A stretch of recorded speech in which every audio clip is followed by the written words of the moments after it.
Hi, good evening. Welcome to Author's Talk by Trishna, Ghost of the Silent Hills, Story 3, The Unfinished Party. Let's begin.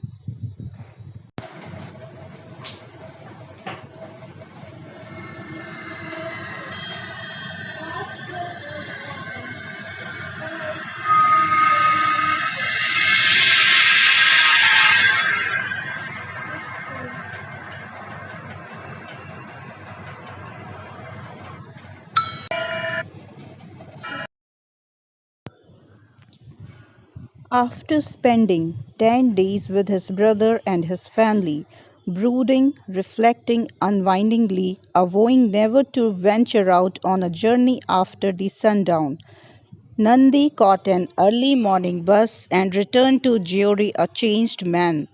He was now a staunch believer that death is only an end to a body, not the spirit. A copy of the Holy Bhagavad Gita, the ancient Hindu scripture that conveys the philosophy of indestructibility of spirit, was now his cherished treasure. In fact, it still is. The last time I saw him a few years ago, the same old copy of Bhagavad Gita was prominently lying on his bedside table. It was providentially what watchman Jharku was on duty at the time. I was being chased by the spooky entity. Uncle Nandi recalled the incident that was still so fresh in his mind even after years had gone by. I had lost all hope of escaping alive that night. The sight of a lathi wielding man holding a kerosene lantern became a symbol of trust and security for me ever since. He smiled and shook his head. Way back then, Nandi had posed a question one evening during his stay at Wildflower Hall. Bhai, do you think that ghostly woman could have caused me serious harm? Like, could it have possessed my body or sucked out my soul? Pa had frowned and chuckled. Come on, Nandi, she might not be a ghost at all. I think she was after you because she found you very attractive, a suitable bachelor. You better get married quickly before you get killed by the young woman running after you. Nandi had paled, recalling Desraj's story. Bhai was joking, but how close to truth he was. It was a ghost, Bhaiji, I'm sure, he insisted. And I also believe that she traveled with me in the truck. She followed me right from where the bus had broken down. The ghost must have been outside the broken down bus all the time, hovering waiting for the opportunity, or was she with us inside the bus? Nandi had wondered. His brother had frowned. Nandi, be reasonable. Your imagination is running wild. Did you see her boarding the truck? No, but ghosts can manifest all of a sudden and then disappear equally fast. These are all old wives' tales. I am not going to buy your ghost story. But Jharku also saw her. I wonder if she was really a ghost. She could have been a disoriented woman who had lost her way. No, bhai, believe me, she was not a human. I saw her. Nandi persisted. People can be mistaken in the dark of the night, especially when they are also panicky. Anyhow, forget it now. Pray that God saves you from such eccentric women. And his brother chose to change the topic. Nandi realized that it was not possible for the skeptics like his brother to believe in the supernatural. He was no different himself till he had the direct encounter. And since Jharku too had a fleeting glimpse of the ghost, he was also the only one who believed him. He was grateful to him for being his redeemer that night. All through his stay at Wildflower Hall, he had time and again let Jharku know how thankful he was. That had pleased Jharku to the end. Jharku would have also boasted about the whole incident and his boss not strictly warned him against revealing it to anyone. As the principal of the institute, Pa strictly wanted to avoid rumors floating in the campus. Don't go around blabbering about the incident to anyone, Jharku. Pa had stridently instructed him. No spreading of tales about what you and Nandi saw the other night. No, Sahib, I won't. My mouth is sealed. He had assured and helped, kept his promise. Time passed, monsoons arrived and departed. The snow in winters covered the landscape in a desolate white, keeping people indoors and fires burning in the huts. Cool summers sluggishly began to replace the cold, wet spring of the mountains. The wheel of the seasons continued rolling, and with it day to day mundane affairs of life. The supernatural occurrence was more or less forgotten.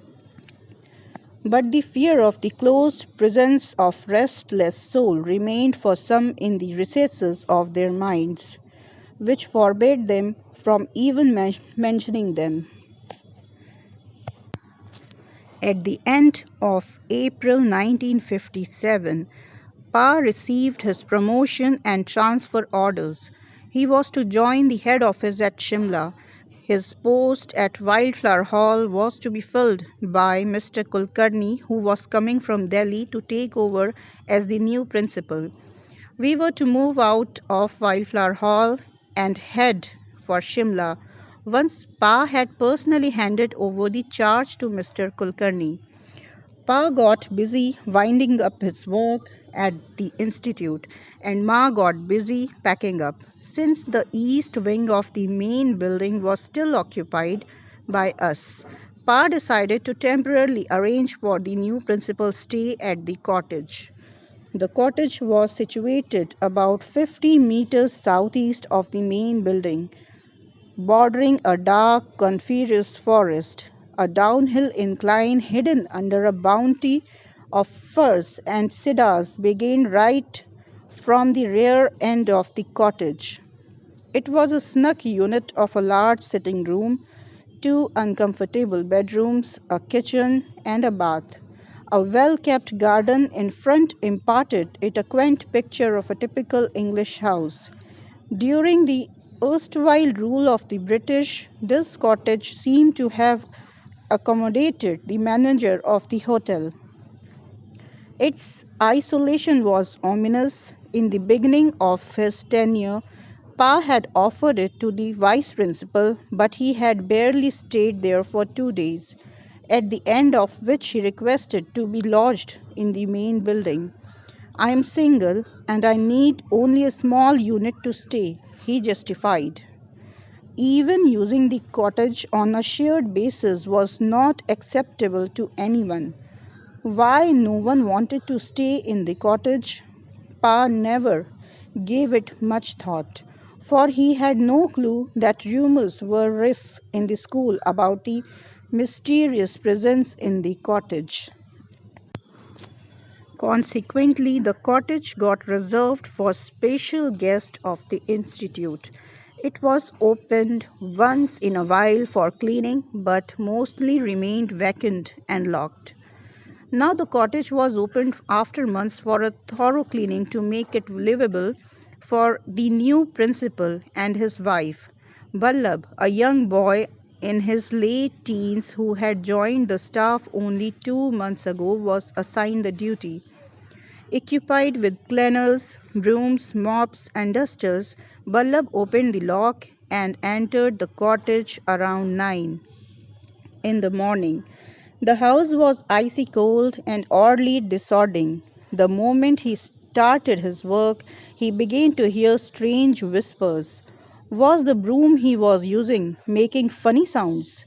He stopped, stood still, but the whispers persisted. He realized that the voices were coming from behind him. He looked around, wondering who else was in the cottage. Had someone sneaked in as he had left the door ajar for fresh air? He inspected the room but found no one. He resumed his work, ignoring the murmurs, but they were getting louder. The sounds kept following him. He shivered inside his warm clothing. After sweeping the floors, he sat on a chair to rest. The murmurs were draining him. He pressed and released his ears a number of times to stop the buzzing. Slowly, the sounds subsided. Perhaps he needed to see a doctor. After resting for 5 minutes, he got up to resume his work. The whispers immediately returned. He tried ignoring the strange voices, but they were getting stronger. Then he heard the first words.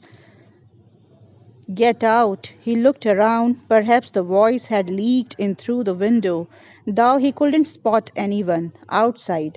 Shaking his head, he walked into the bedroom and picked up the bed cover to change the bed linen. It was then that he felt a strong shove. He held onto the side table. Get out! The angry, growling voice was near and distinct.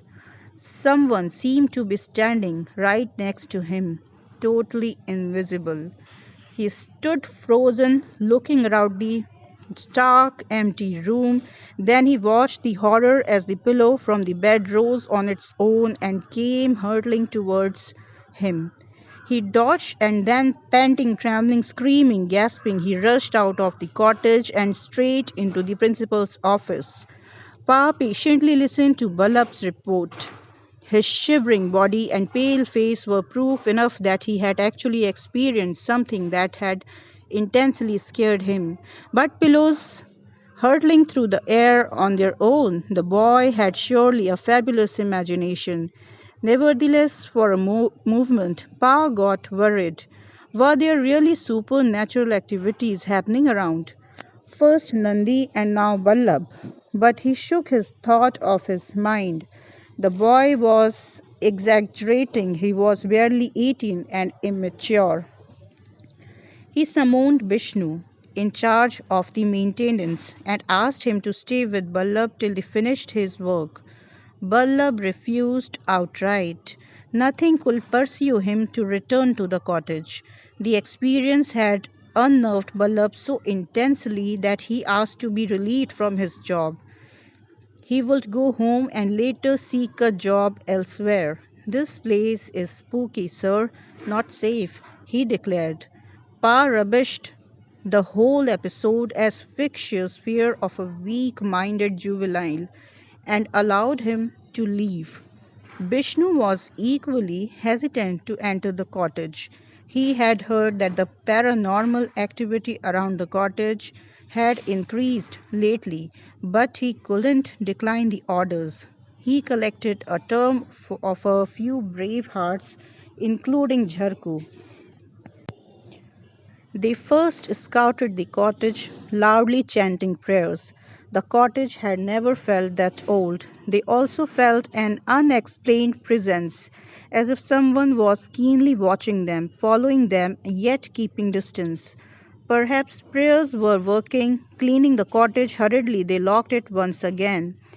2 days before my family was to depart from Shimla, Mr. and Mrs. Kulkarni arrived a little before lunchtime. The sky was partly cloudy, and the balmy sunshine repressed the feel of the approaching summers. But for the couple, having come from the summer heat of Delhi, it was almost like experiencing winters again. The Kulkarnis were in their late 30s and childless. The excitement of being posted at a famous building sitting in the lap of the Himalayas was writ large on their faces. The institute staff and students had gathered to extend them a hearty welcome. This is our first time on the mountains, and we are going to love it here, Mr. Kulkarni announced heartily, and his wife nodded enthusiastically, wrapping her shawl around her. They both seemed like school children going for a picnic. Their thrill at the prospect of living in such heavenly surroundings exuded from their very mannerism. A few staff members exchanged glances. Some shook their heads in pity. Jharku and Bishnu, standing at the back of the group, bowed their heads and said silent prayers. After the initial welcome introductions and hot cups of tea, the couple settled in a cottage. What a lovely little joint, Mrs. Kulkarni remarked, plonking herself on the sitting room sofa. Except it's exceptionally cold here, Mr. Kulkarni added, rubbing his hands to warm them. I know. I felt it as soon as I entered. I have asked the caretaker to keep the heaters on. After freshening up, the couple joined my parents for lunch. Mrs. Kulkarni, happy and excited, twittered throughout. Afterwards, they were taken to the garden for a relaxed cup of coffee. Mrs. Kulkarni looked around in awe at the emerald grass and the exotic flowers in the beds, which had just begun to bloom. She seemed impressed and expressed her excitement to my mother. Mrs. Sharma, I don't mind living here for the rest of my life. The place is heavenly, just out of this world. Aren't you sad you're leaving? We've always lived in similar places, Mrs. Kulkarni. We belong to the mountains and we aren't going far, just about 20 kilometers away. You are so lucky, Mrs. Kulkarni chirped. Pa interrupted their conversation to suggest that Kulkarni should shift to the main building after our departure. But Mrs. Kulkarni was too happy with the charming cottage. Why do we need a large accommodation? We don't have children. The cottage is big enough for the two of us and quite comfortable. I'll enjoy my privacy and peace there. Absolutely, your choice. Pa shrugged his shoulders, but may I warn you, it can get lonely at times. He was anxious for their well being after the recent incidents, even as he pretended to be a skeptic. But Mrs. Kulkarni rubbished his proposal. I have suffered enough noise of the crowded cities. Now I want to enjoy peace of this isolated cottage. She cheerfully stretched her legs and added, I am truly going to enjoy the tranquility of this stunning mountain resort. Did you say it was once a luxury hotel during the British era? Mr. Kulkarni watched his face devotedly. He was clearly pleased at her being so happy. After lunch, Pa and Mr. Kulkarni left for the office. Ma advised Mrs. Kulkarni to rest for the afternoon. She needed it after the long journey, but the novelty of the place had given the lady extra agility. She spent the entire afternoon inspecting the gardens, the surrounding areas, basking in the sun. It was only late in the evening that she entered the cottage. By now, darkness had begun to creep in as softly as a prowling predator, warning Mrs. Kulkarni's zeal. The calls of the nocturnal creatures caused further dismay.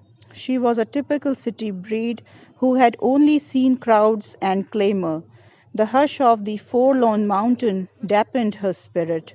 On top of this, she had begun to hear strange whispers.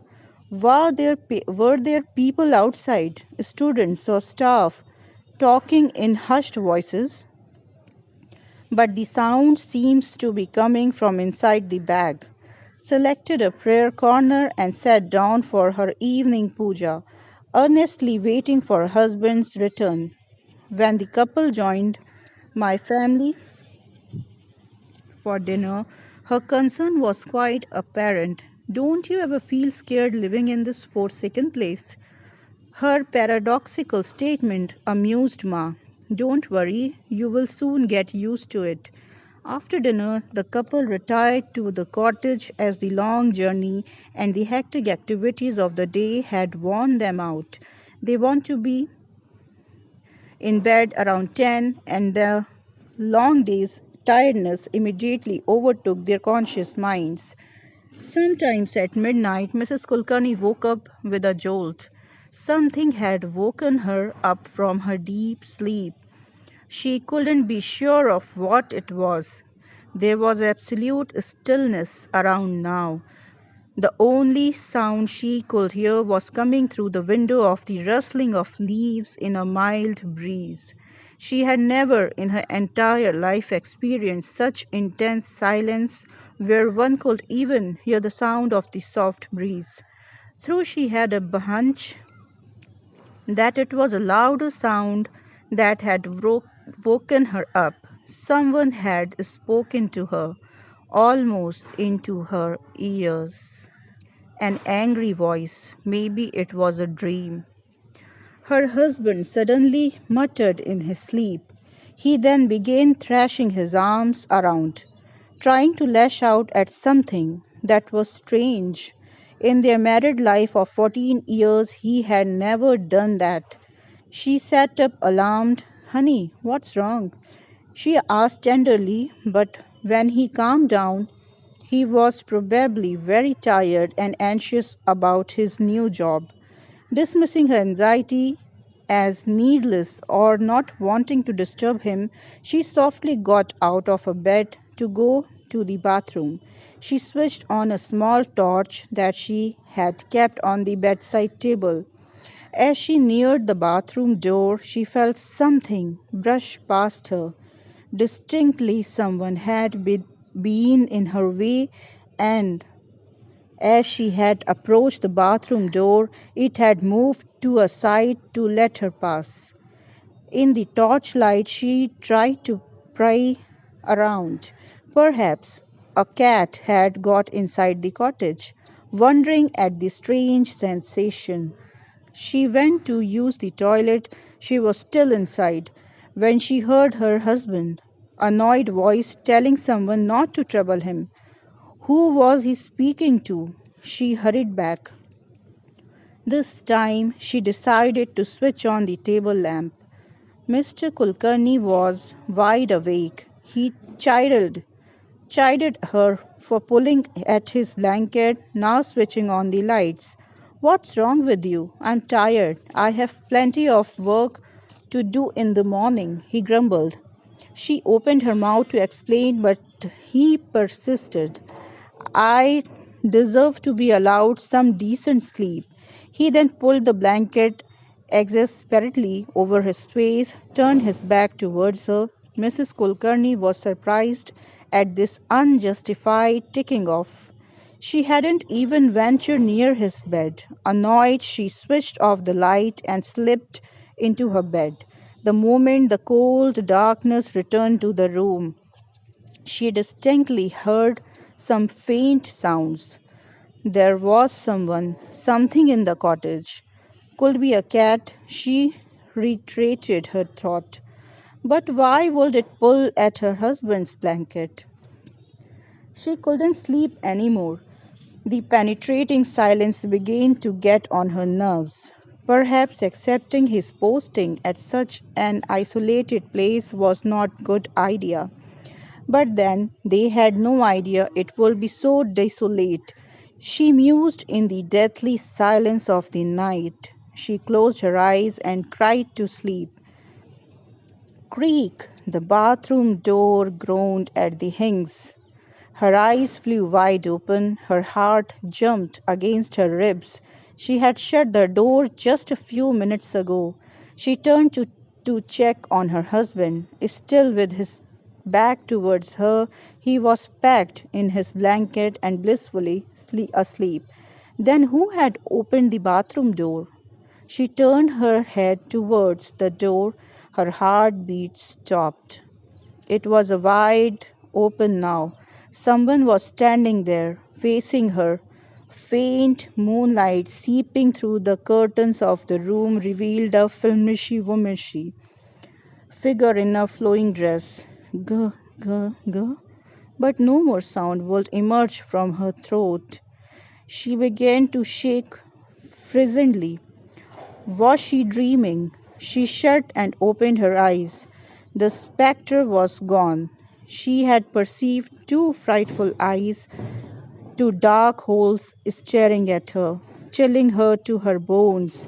But now a black Halloween inside a rectangular frame of the open door started back at her.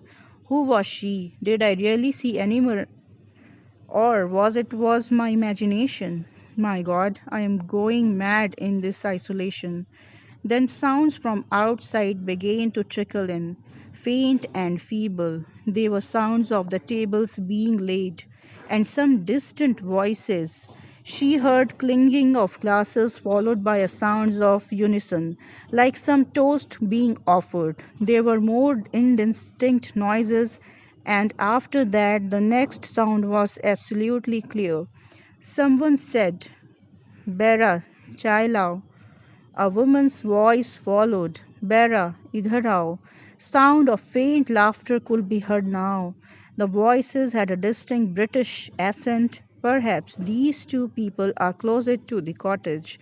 Nevertheless, the sounds were soothing to her ears. At least there was some human company. She could now hear waltz music in the distance. Then she heard a male voice, Daphne, dance with me.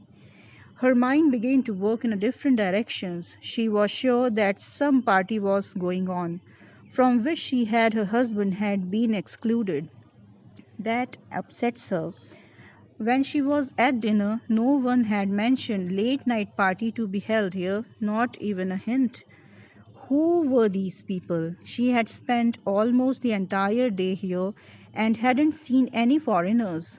She couldn't contain herself and voiced her opinion loudly to her husband and woke him up again. Dear, there's party through on outside. I know I hear them. Perhaps the visitors arrived late. Mr. Kulkarni responded sleepily. Please sleep and let me sleep, dear. Mrs. Kulkarni considered her husband's opinion for a while, and to her seemed a likely explanation for the late night party.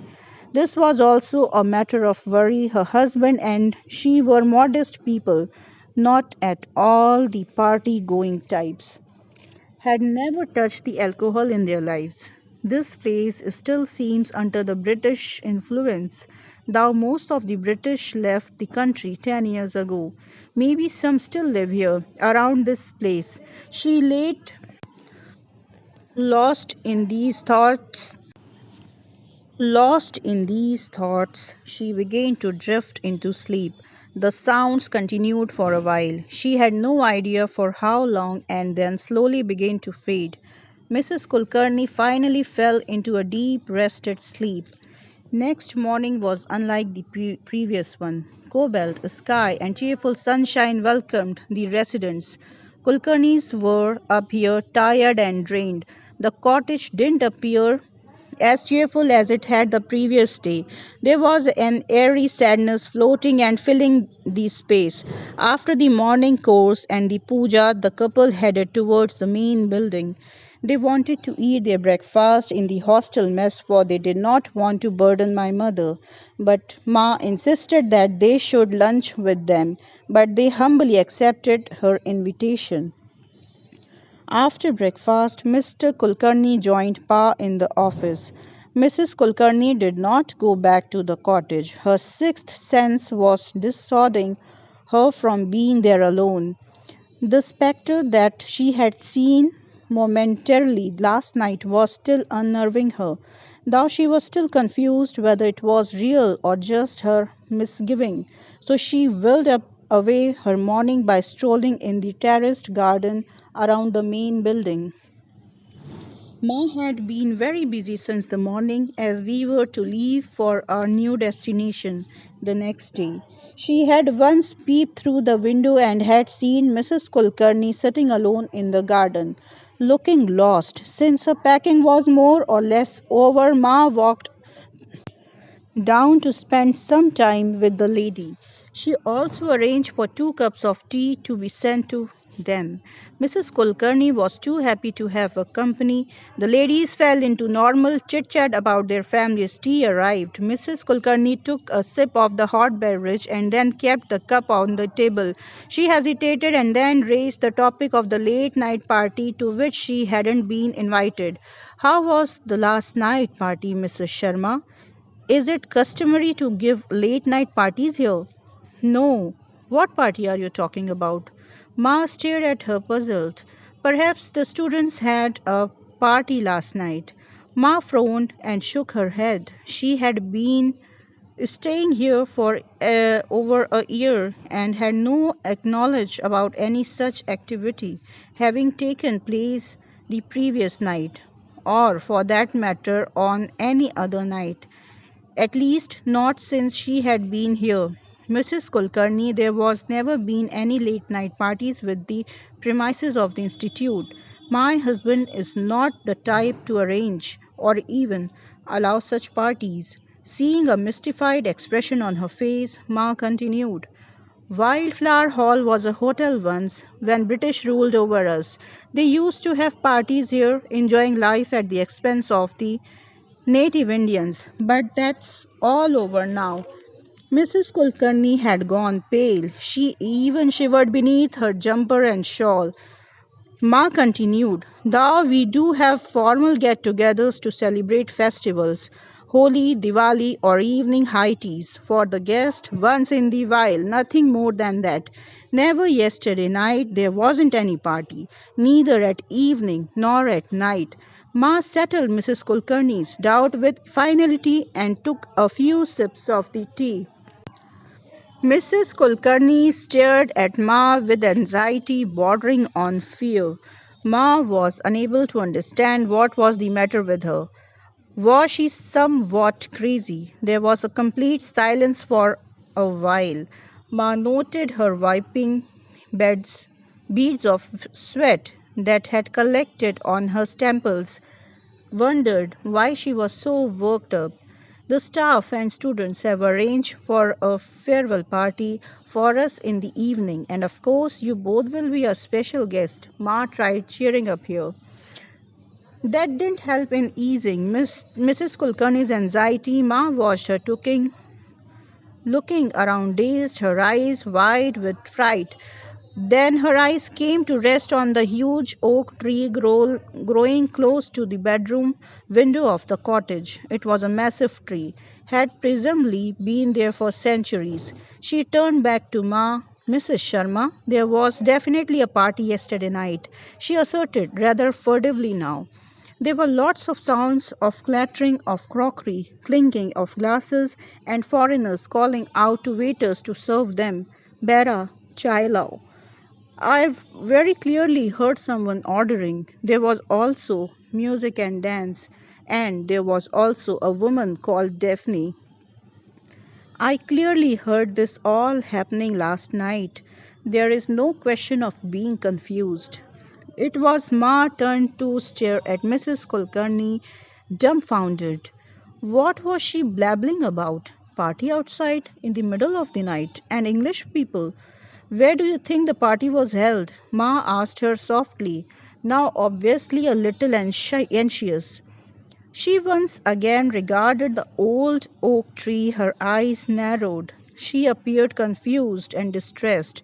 Turning towards the building as if she trying to make up her mind, she finally concluded it was somewhere around that large tree, that one close to the cottage bedroom window. But then, why would anyone have a party outside the cottage? That doesn't make sense. She turned towards Ma with solid conviction. It must be outside the main building then. Ma was getting irritated at her persistence. Mrs. Kulkarni, just think who would arrange for a party in the lawn on the cold night. Wouldn't it be practical to have an indoor party? We have a big and delightful dining hall for the purpose. It was once meant for ballroom dancing for the British, she added with vehemence. Besides, do you see any signs of any party here or near that tree? The lady was stumped. Mrs. Kulkarni, your tea has gone cold. Let me go and order a fresh cup of tea for you. No, please, don't go, she pleaded and shivered. I even saw a woman in the cottage in the middle of the night. She stood at the bathroom door and then was gone. Her voice trailed away. She anxiously looked at Ma to see her reaction. Ma gasped and then decided there was no point discussing such things. She felt pity for the lady who was clearly delusional. It was all a figment of her imagination. Thou, Nandi's spooky experience too hovered at the back of Ma's mind, and then changed the topic. Make sure you have enough warm clothes, Mrs. Kulkarni. Thick overcoats and woolen scarves winter here quite savior. Not receiving any response, she continued, we can meet in Shimla one day and I can help you stop. Make sure you have enough warm clothes. Mrs. Kulkarni, thick overcoats and woolen scarves. Winters here are quite severe. Not receiving any response, she continued. We can meet in Shimla one day and I can help you shop for the winter essentials. Mrs. Kulkarni nodded mildly. But summers are beautiful here. Putting her empty teacup on the table, Ma declared. And in this season, you'll also find guchis growing on the slopes. There are the most expensive mushrooms, you know, as costly as silver. She laughed at ease the tension, but realized that Mrs. Kulkarni wasn't listening. She was continuously and anxiously surveying the surroundings. After spending half an hour with her, when Ma left to go back to her work, the lady was staring at the old oak, utterly confounded. An hour later, when they were towards for lunch, Mrs. Kulkarni once again broached the subject to the previous night's party. Mr. Kulkarni seconded her report of the events. Although he had been very tired and sleepy, a few things had disturbed him. Firstly, it was my wife stroking my face and waking me up from my deep sleep, as if we were on a honeymoon. He guffawed. And then she kept tugging at my blanket. He turned to smile at his wife. What had come upon you last night, honey? You never ever did that before, not even when we were newly married. His wife stared at him blankly, baffled and scared, and embarrassed at his fragrant claims. What are you saying, dear? I never touched you or your blanket last night. I didn't even come near your bed, not even once. She then drew in her breath. The night scene played on her mind yet again, the apparition of a woman and the bathroom door staring at her. There was a third unknown presence in the room. She was sure now. Thou she had a vision of a spectre in her room. She now assumed that talking about it might fetch her ridicule. Except for Ma, nobody understood why she suddenly looked terribly startled. Mr. Kulkarni frowned at her reaction but then went on.